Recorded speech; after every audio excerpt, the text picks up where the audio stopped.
Question 24.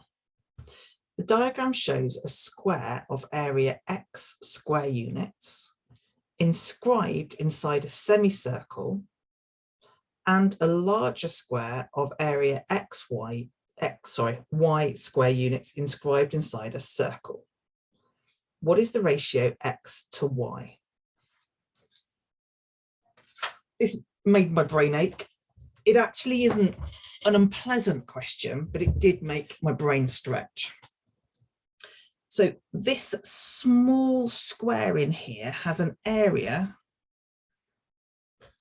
of x. Therefore, if we've got something with an area of x, what we have is that this length must be the square root of x.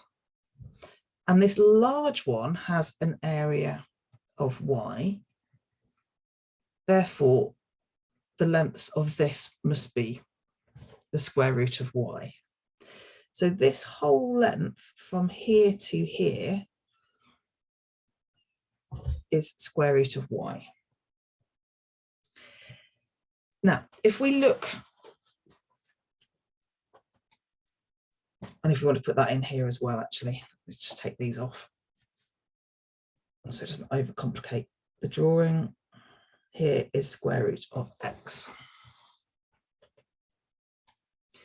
What I'm trying to do is to find the ratio of x to y. So I've put 2 dimensions on here, but I need to relate these 2 dimensions to each other. There is a constant, there is a length here, which is the radius of the circle. And that is the same as the radius, this distance here. So whatever this length is here, we're going to call it an r for radius, and this length is r, it will be the same. So this is the thing that connects the 2 together.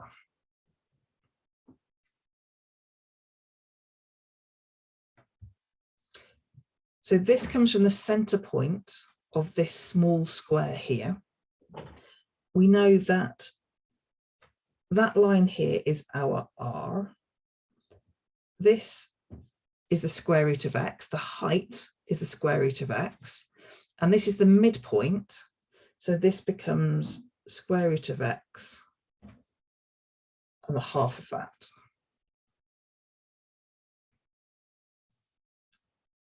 If I draw this triangle out as a triangle this time, rather than as part of a square, we've got x and we've got x.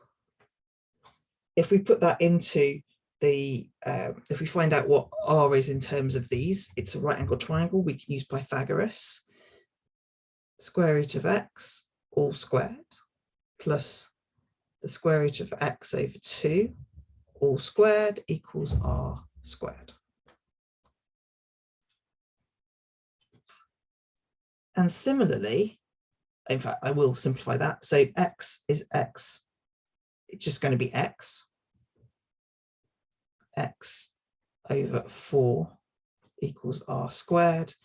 And this is 5/4 of x equals r squared. I'm not going to square root that at the moment. That's what I need to know to work going forwards.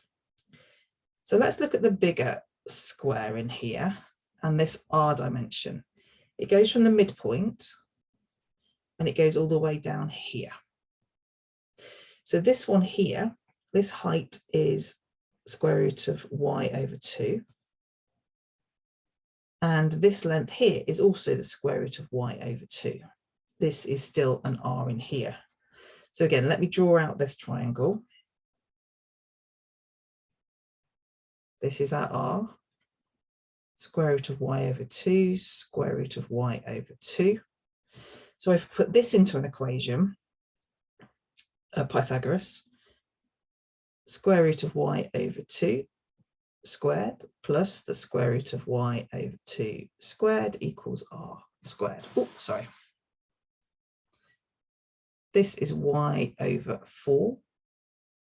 Y over 4 equals r squared. And this becomes quarter plus a quarter. A fourth plus a fourth is a half. Y over 2. So we've got an equation for r squared in y. We've got an equation for r squared in x. So we can say that y over 2 is the same as 5. Well, let's go half of y. Let's put it that way. Half of y is the same as 5/4 of x. And to turn that into a ratio, what you need to do is see that that's 5/4 yes. So you multiply across and multiply across, and what you're left with is x, y 2/5. When you compare the two and work out what x would need to be in proportion to y.